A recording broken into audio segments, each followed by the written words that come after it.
Gathering for the second time in 2 weeks, members of the Alliance for Quality Education, teachers, students, and community members protested the cuts in education in the New York State budget.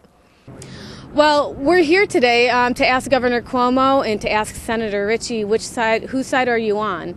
Are you on the side of parents, teachers, our children, who we need to invest in their future, which means funding public education, or are you on the side of, the highest income earners in New York State? Well, I think it's really important that, people get the education because you can't go anywhere without it. You know what I mean? Like, you need education throughout your entire life. I mean, you learn that from day one, In what was planned on as a simple and peaceful protest, it almost took a turn for the worst.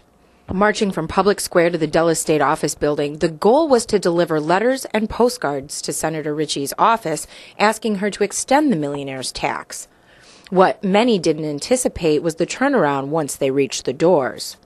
Threats of police presence if protesters did not leave the premises were delivered by security at the Dulles State Office building. We're delivering letters, ma'am. It's peaceful. We're peaceful people. I'm in here. I'm not out there, so I'm not. Let me go talk to them then. I'm a parent of a special education student in the Carthage district, and I'm delivering some postcards and some letters that have been written to Mrs. Ritchie to extend the millionaire's tax and to basically send a message to Albany that Wall Street is the one that made this mess and they shouldn't be taking it off the backs of our children.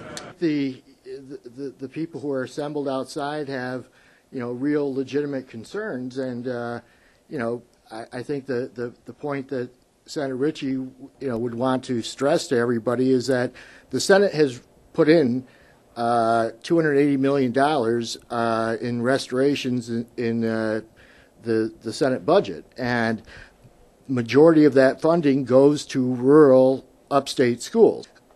I'm a little confused as to, what a lot of those people seem to think that the Assembly bill somehow does something better for them, but when you're talking about less money going to mainly to New York City, how does that somehow benefit rural upstate schools? I think we've, made the same statements over and over again for the past week, and that, we think the proposals that the Senate has made that provide more money for our schools, speaks for itself. And, there seems to be a real effort going on to obscure the fact that the Senate is providing more money to rural upstate schools than the competing proposal. This has been Holly Boname for myabc50.com.